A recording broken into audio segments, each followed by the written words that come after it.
Salut tout le monde, j'espère que vous allez bien. C'est bien évidemment Sunijin qui est là pour vous proposer le débriefing, donc le match of the days, débriefing du match du classico le plus célèbre de la Ligue 1, OM Paris Saint-Germain, ou alors Olympique de Marseille PSG, ou OM PSG, ou Olympique de Marseille Paris Saint-Germain. Vous faites votre petit tri dans votre petite tête de linotte.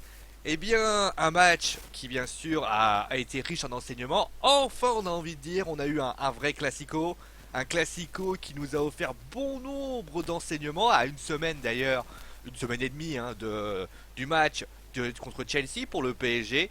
Est-ce que justement les Parisiens sont-ils prêts contre Chelsea? Est-ce que Paris va-t-il réussir? Ça va être une promenade de formalité? Parce que beaucoup de monde disait, ouais, ça allait être dit facile, les Parisiens littéralement marchaient sur les Blues de Chelsea. Eh bien, peut-être n'est-ce pas aussi réel que cela. Certes, les Parisiens ont gagné, mais ce match a offert beaucoup d'enseignements et justement, c'est ce qu'on va faire parler durant ce match-là. D'ailleurs, durant ce débriefing, on fera comme d'habitude, on fera un résumé de la rencontre et on continuera ensuite par parler de la prestation globale, les joueurs, comment sont comportées les deux équipes. Et ensuite, nous allons aller, comme d'habitude, avec les tops et les flops. Quels sont les joueurs qui m'ont épaté?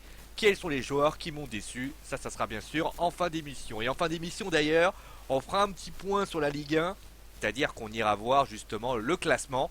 Quels sont les joueurs quels sont les clubs qui, pour ainsi dire, ont marqué une grosse cote, comme les équipes qui, malheureusement, ont bien évidemment déçu. Bon, allez, on va commencer directement avec, alors que j'ai un chat dans la gorge, on va directement passer au résumé de la rencontre. C'est vrai que l'OM voulait vraiment sortir le grand jeu. L'OM n'était pas très bien en championnat. On rappelle que l'OM, d'ailleurs, n'a toujours pas gagné à domicile depuis septembre. C'est quand même une statistique assez incroyable. Et vraiment, c'était le bon moment, bien sûr, pour essayer de calmer un peu, de remettre le Vélodrome un peu à l'endroit. Surtout cette banderole, on rappelle cette banderole qui avait été qui était une banderole ne nous faites pas honte. C'était une manière de montrer, une manière de dire on veut un vrai match, on veut que vous montriez, que vous sortiez vos tripes. Et malheureusement, ça a coupé court parce que, on a failli croire à une véritable humiliation de la part du Paris Saint-Germain, puisque Maxwell qui centre qui centre pour Ibrahimovic, qui tout seul et pom but 1-0. Zlatan qui marque. C'est, on va dire, une formalité. On s'est dit voilà à ce moment-là que ça allait être une formalité parce que franchement, on voyait mal d'ailleurs 20e but pour 21e but pour Zlatan. C'était un moment assez difficile pour le PSG, pour l'OM. D'ailleurs, l'OM qui aura quasiment pu prendre le deuxième but 9 minutes après, puisque Di Maria, lancé par Blaise Matuidi, frappe au but. Et là, à ce moment-là, heureusement que la frappe est trop croisée. Et étrangement, après un début de match hyper compliqué, les Marseillais vont commencer à réagir. Ils vont avoir deux frappes de Douanten, de Cabella et de Brice Djedje. Et puis à ce moment-là, d'ailleurs Barada qui a essayé de frapper également, mais qui manque le cadre de près. Et puis à ce moment-là, nous avons Rémi Cabella qui se réveille, pur Marseillais. On rappelle, il est né à Marseille. Il prend le ballon, il se débarrasse de Thiago Motta, il frappe, elle est déviée par David Luiz. Et à ce moment-là, Kevin Trapp ne peut malheureusement que l'effleurer. Un but partout, 26e minute. Marseille a pris le commande, et oui, Marseille a pris les commandes du match. Et c'est là qu'on voit justement que le milieu de terrain Admar parisien a été pour la première fois complètement en difficulté. On sait que Verratti n'était pas là. Certes, il y a eu une autre occasion à la 32e minute de la part de Lucas. Mais heureusement que que le PSG a eu grâce à un grand Thiago Silva, parce que c'est vrai que Marseille aurait pu gagner ce match à la tête et des épaules. Mais Marseille rentre la mi-temps avec un but partout, des certitudes. Il redémarre là très fortement cette seconde période, mais n'arrive pas à... En fait, c'est pas le problème, il n'arrive pas à concrétiser, il n'arrive pas à frapper au but, les frappes sont un peu imprécises. Et puis finalement, on sait tous, le PSG, c'est une équipe qui à n'importe quel moment peut réussir à gagner. C'est comme un switch in music de Shawn Michaels.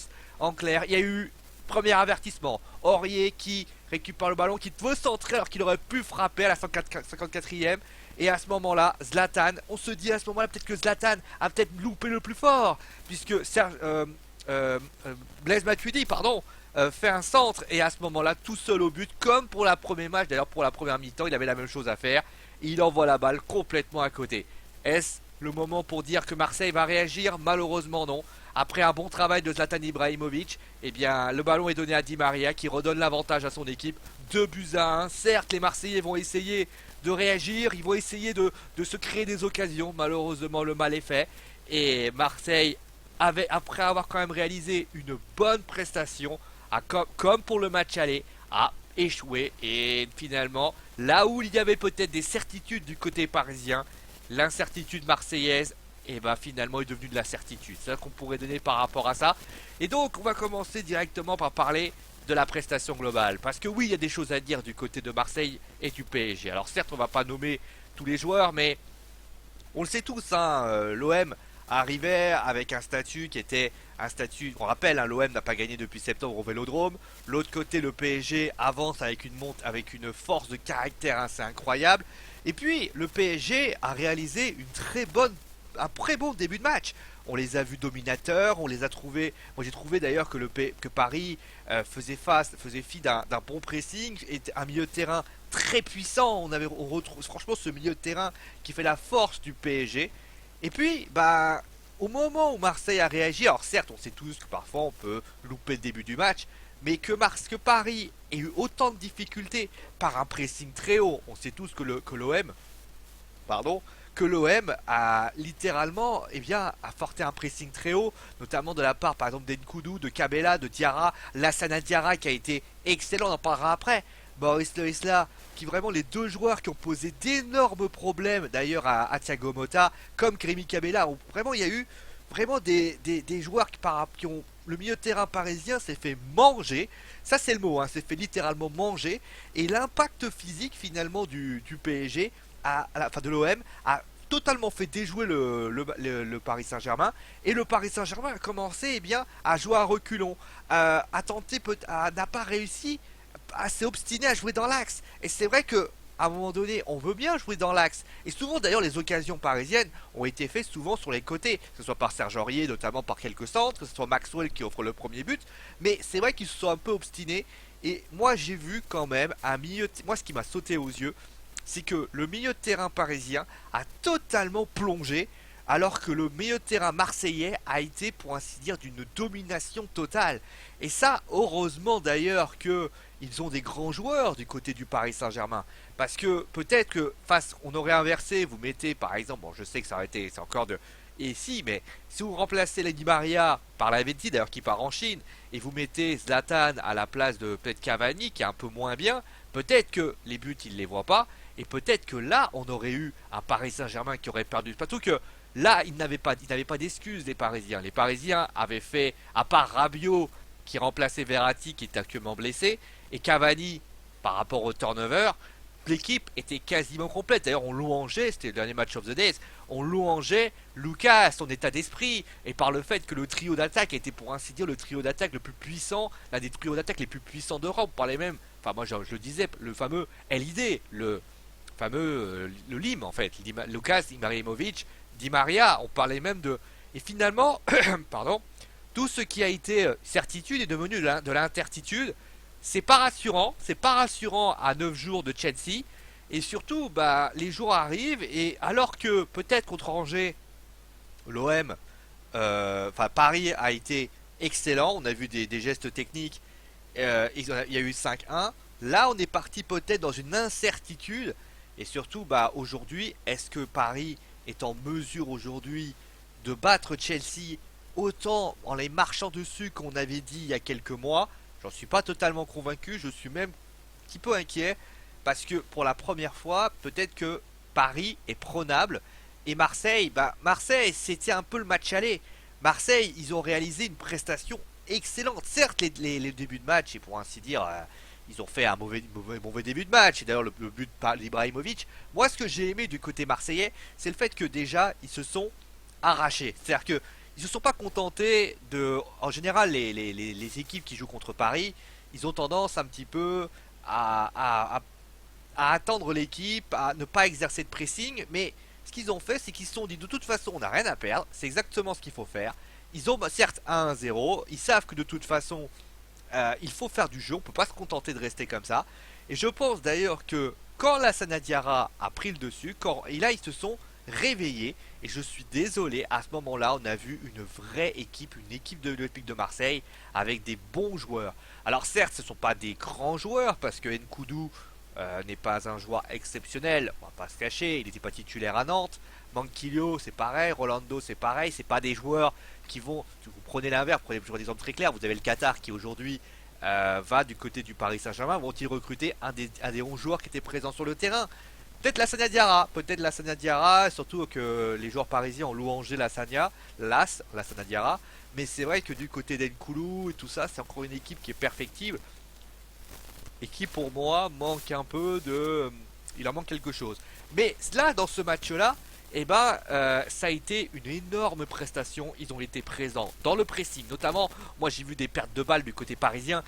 Tu voyais Cabella, tu voyais la Nadiara, tu voyais Isla en train toujours de marcher, en train de porter un pressing. Il y a eu des pertes de balles du côté parisien qu'on n'avait pas l'habitude de voir, notamment de la part de Rabiot, par exemple, ou de Thiago Motta. Des pertes de balles au niveau du milieu de terrain, notamment le milieu de terrain. Je vous dis, du milieu de terrain qui s'est fait carrément manger. Et que dire du milieu de terrain marseillais qui avançait, et notamment sur peut-être que si on avait une critique qu'on pouvait faire, j'ai trouvé peut-être un peu Marseille qui se sont un peu obstinés à se diriger dans l'axe. Ils auraient peut-être pu essayer d'étirer la défense, parce que c'est vrai qu'on a vu une défense parisienne, notamment en deuxième mi-temps. Ils ont compris que voilà, il y allait y avoir beaucoup de choses au niveau du milieu de terrain, du niveau de l'axe. Ils ont beaucoup renforcé l'axe, et c'est vrai que à ce moment-là, ça a été peut-être un peu plus facile du côté parisien. C'est le seul au niveau. Mais au niveau de l'envie, au niveau de la stratégie d'attaque, au niveau de la stratégie de bien se comporter, au niveau de l'état d'esprit, moi j'ai trouvé un Marseille excellent. Mais c'est dommage que Marseille réagisse face à des équipes comme Paris, qui réagissent des équipes comme voilà, des équipes qui sont des équipes ténors du championnat. Quand on voit une équipe capable de faire des choses comme ça, j'ai envie de te dire, certes ils sont pas vernis du côté du Vélodrome, mais vous ne me dites pas contre Guingamp ils sont pas capables de faire une prestation comme ça, de taper, de frapper le milieu de terrain et de, pour ainsi dire, leur faire mal. Me dites pas que contre des équipes, je sais pas contre quelle équipe ils ont joué ces derniers temps. Je me souviens de Guingamp parce que ça avait été une purge, mais il faut qu'on arrête à un moment donné de toujours dire, pas Marseille a une équipe. Certes ils ont une équipe moyenne, c'est une bonne équipe, mais il faut qu'ils continuent dans l'état d'esprit qu'ils ont et qu'ils arrêtent sans arrêt de choisir leur match, parce que c'est typiquement ce qui s'est passé dans ce match-là. Et c'est d'autant plus frustrant parce que malheureusement, moi j'ai trouvé une équipe parisienne enfriable. Ils ont fait ce qu'il fallait. Certes, il y a peut-être eu. D'ailleurs, le Vélodrome ne s'y pas trompé, puisque au moment où le match s'est arrêté, il n'y a pas eu de sifflet. Il n'y a pas eu de la brute d'émission. Il y a eu tout simplement une équipe qui a été acclamée. Et ça prouve à quel point voilà, tout simplement, ils ont fait quelque chose de grand. Certes, ils ont perdu, mais ils ont mis leur trip sur le terrain. Et c'est exactement ce qu'on demande. C'est qu'ils mettent leur trip sur le terrain et qu'ils prouvent chaque semaine, chaque jour, chaque mois qu'ils sont capables de gagner. Et c'est pas en. Là, ils ont de l'espoir, les Marseillais. Ne faisons pas en sorte que les choses aillent moins bien par rapport à ça. En tout cas, moi, je veux dire, les certitudes, j'espère qu'elles pourront être confirmées dans le prochain match. Paris, eux, je crois qu'ils vont à Lyon. Si je me souviens bien, ils vont à Lyon. Ah bah, on verra si les certitudes, parce que c'est vrai que Lyon, là, ils sont plutôt en forme. Ils ont gagné d'ailleurs 4-1 contre Angers. Attention, parce que Lyon est en train de revenir, et de la meilleure des façons. On sait que le Ramblon va sans doute faire tourner. S'il y a un moment donné où les Parisiens peuvent perdre, c'est bien ce match-là. Bon allez, on va passer maintenant au top, donc les tops et les flops, hein. On va commencer avec donc Rémi Cabella. Rémi Cabella, il a été très bon dans ce match. J'ai trouvé un Rémi Cabella excellent. Je trouve qu'il a, notamment, il a marqué déjà, on va quand même donner. Il a fait un pressing assez gênant. Je trouve d'ailleurs que Thiago Motta a peut-être mal joué, parce qu'il y avait un mec sur lui qui lui cassait les pieds. Je me souviens il y a 2 ans, quand Benjamin Cornier avait pour objectif d'empêcher Thiago Motta de bien lancer. Bizarrement, Motta, il a eu tendance un petit peu à mal jouer. C'est ce qui s'est passé. Il a provoqué, il a essayé de gêner beaucoup, il a essayé de faire quelques petits dribbles, partir vers l'avant. C'était vraiment le dynamiteur de l'équipe, hein, Rémi Cabella, et c'est son rôle, et c'est exactement ce qu'il a su faire durant cette rencontre. Bravo à lui, parce que on dit souvent que Rémi, il a souvent des difficultés à jouer. Et on va envie de dire, il a réalisé une excellente prestation, et bravo à lui. Et moi, je suis très content pour lui, parce que ça, c'est quelque chose qui, voilà, c'est ce qu'on lui demande, hein, c'est de jouer propre, de jouer bien, de mettre ses tripes sur le terrain, et c'est exactement ce qu'il a réalisé dans ce match. Et bravo à lui. Le second top, on va pas se mentir, hein, c'est Thiago Silva. Il revient de blessure je crois, il est revenu de blessure il y a quelques temps. Je crois que c'est Saint-Etienne, ou si c'est pas Saint-Etienne, c'était le match du mercredi, c'était Lorient. Et ben, on a envie de dire, il a fait un match monstrueux. Ça a été le meilleur joueur de l'équipe. Il a, je sais pas, on va revoir une image que je vais vous montrer, c'est celle-là. Il y a quand il, voilà, je vais même vous l'agrandir. Regardez, hop, l'agrandis. Attention. Ah, attention, je fais n'importe quoi, je fais n'importe quoi, je fais n'importe quoi. Attention, voilà. Je fais des bêtises, je fais des bêtises, yo, je fais des bêtises. Regardez. Et ça déjà c'est un peu l'image par rapport à ça. Bon vous voyez plus l'image de côté mais vous avez compris hein. Mais voilà par rapport à ça c'est vrai que ça a été une bonne prestation. C'est vrai que Thiago Silva c'est le meilleur joueur du Paris Saint-Germain défensivement. C'est un vrai leader déjà. Il a sans cesse essayé de remuer, il a sans cesse essayé de montrer vraiment il a été dans l'impact. Il a d'ailleurs il a eu une petite chose quand il a glissé. Ça on a vu que ça commençait à sortir le roussi. Mais sinon, on a eu une intervention à la 10e, 40e, 53e, 57e, 73e, 86e. Oui, je suis en train de lire Foot Mercato. Bah oui, forcément, je les connais pas tous, hein, les minutes, mais c'est vrai qu'il a été monstrueux dans ce match. Et heureusement qu'il était là dans ce match, parce que je peux vous garantir que ça aurait pu être vraiment la première défaite du PSG dans ce match-là. Et le troisième, ben, on va pas se mentir, hein, ça a été la Sagna Diarra. La Sagna qui a été excellent. Moi, je l'ai trouvé excellent dans ce match. La Sagna Diarra qui a été, c'est vraiment. Alors, ça, c'est quand même une belle histoire, la Sagna Diarra. D'ailleurs, les Parisiens n'ont de cesse que de le louanger. Parce que, certes, il a fait un début de match compliqué. Mais il a été monstrueux. Il a récupéré des ballons de tous les côtés. Il a essayé. Il a posé d'énormes problèmes au milieu de terrain parisien. Notamment Rabiot qui a complètement coulé parce qu'il était là. Thiago Motta, il a complètement pas pu.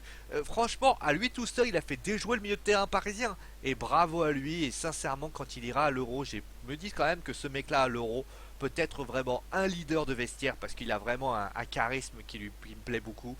Mais c'est vrai que c'est quelqu'un d'assez charismatique et d'assez fort. Et je tenais quand même à lui rendre hommage.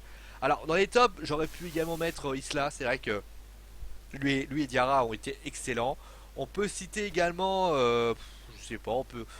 Après c'est compliqué, mais on peut citer par exemple Manquillo qui a pas été mal également. Du côté parisien, on peut citer David Luiz, Serge Aurier qui a pas été mauvais sur son côté. On peut citer également Zlatan Ibrahimovic, hein, bien évidemment, qui a marqué le premier but, mais qui met aussi la passe décisive. Ça aussi, il y a eu du bon côté, du côté des tops par rapport à ça. Et maintenant, on va passer, eh bien, au flop. Parce qu'il y a eu des flops, hein, bien évidemment. Et les flops, ben, les voici. Donc, on va commencer avec donc Michy Batshuayi. C'était son match. C'était son match à Michy. Et moi, je m'attendais vraiment à ce que Batshuayi réussisse à marquer, qu'il réussisse à se trouver des solutions, qu'il réussisse à faire mal. Parce que surtout que on voyait une défense parisienne et notamment à la sentinelle devant, hein, le Thiago Motta, pas très bien. Je m'attendais vraiment à ce qu'il puisse aller de l'avant, réussir à part ses courses croisées, réussir à passer. Et finalement, il n'en est rien. Il a été cadenassé par la charnière parisienne. On va dire, il s'est rien fait. Il a rien fait. Il a essayé de créer aucune occasion. Il a touché très peu de ballons. Je sais pas trop ce que voulait faire Mitchell avec lui. Il a expliqué un truc avec son positionnement. Mais là, c'est vrai que malheureusement, ça a pas du tout été il n'a pas du tout été à la hauteur. Et s'il y a un match où il devait vraiment s'en sortir, c'était vraiment par rapport à ça. Le deuxième qui a vraiment déçu, eh bien c'est tout simplement c'est Brel JJ. J'ai pas cherché bien loin, on va pas se mentir, c'est bien évidemment les deux buts. Il est complètement dépassé dans le premier but, il se fait avoir, dans plusieurs.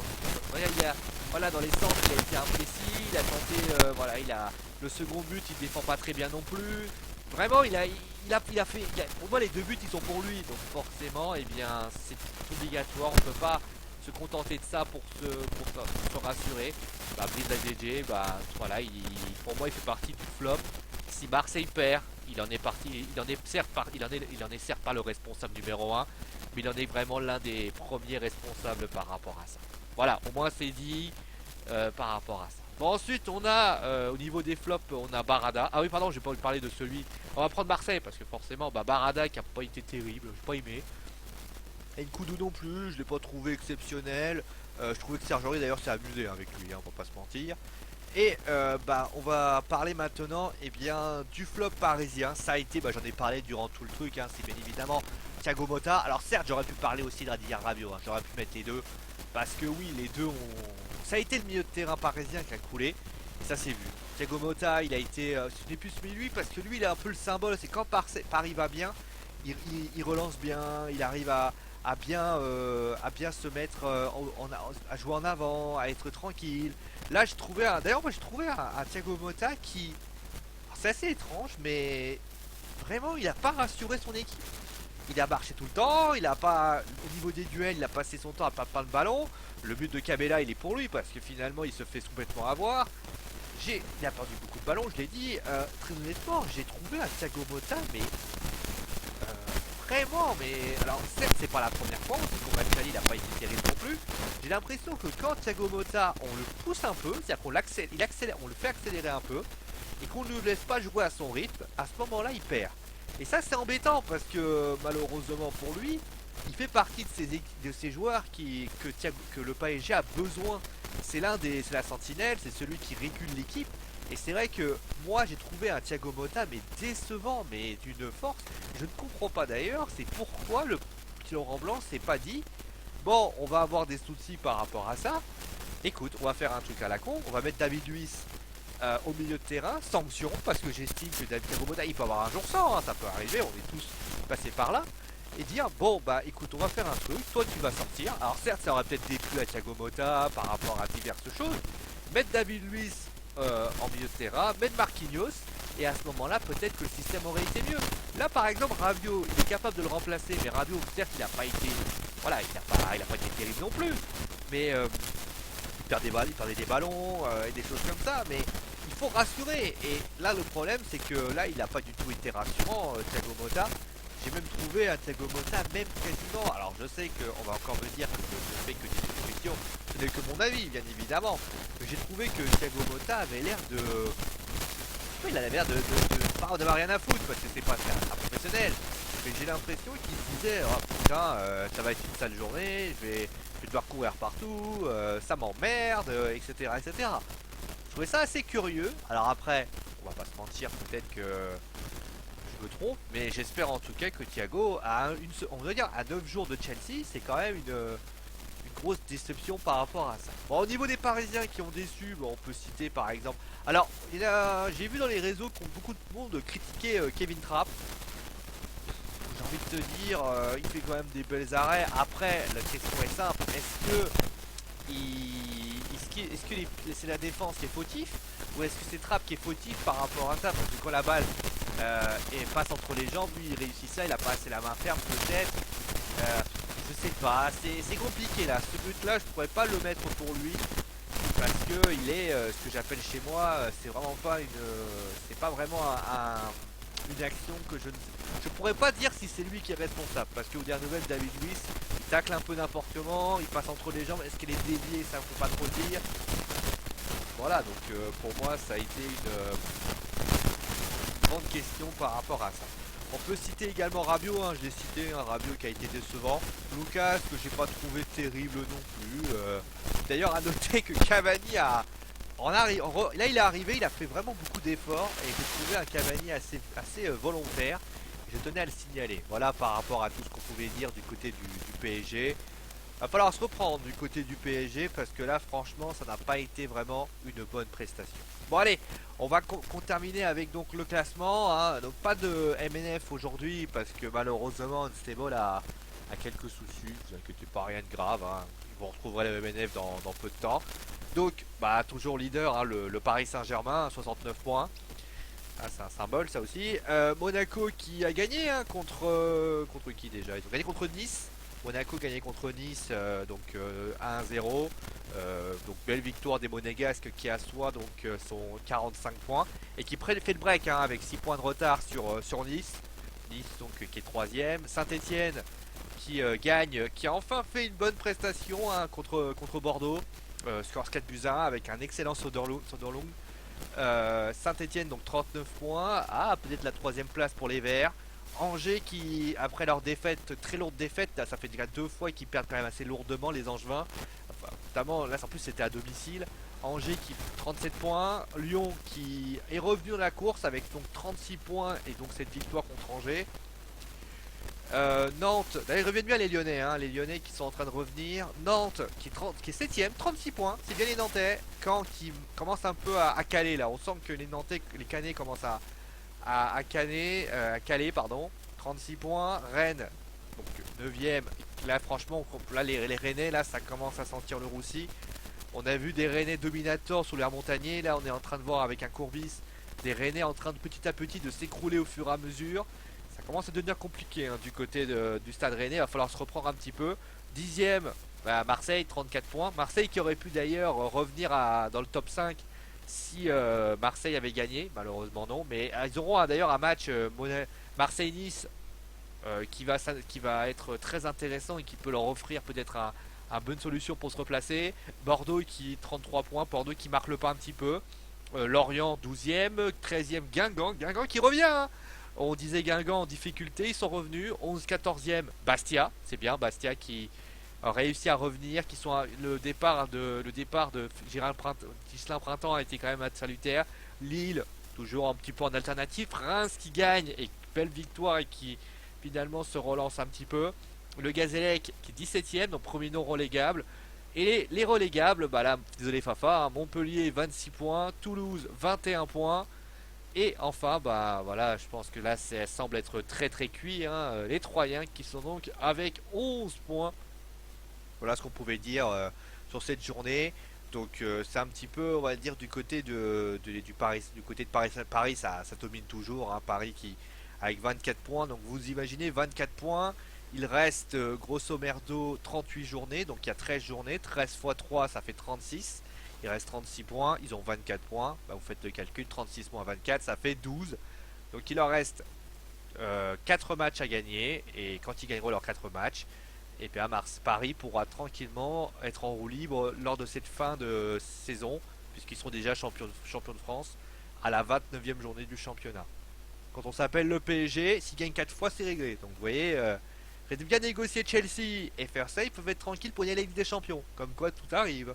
Bon allez, en tout cas, ça m'a fait plaisir de passer cette soirée avec vous, enfin cette journée avec vous, bah, en plus, hein, parce qu'il fait jour hein, aujourd'hui cette vidéo, il est midi 44 hein, pour ceux qui veulent les petits curieux.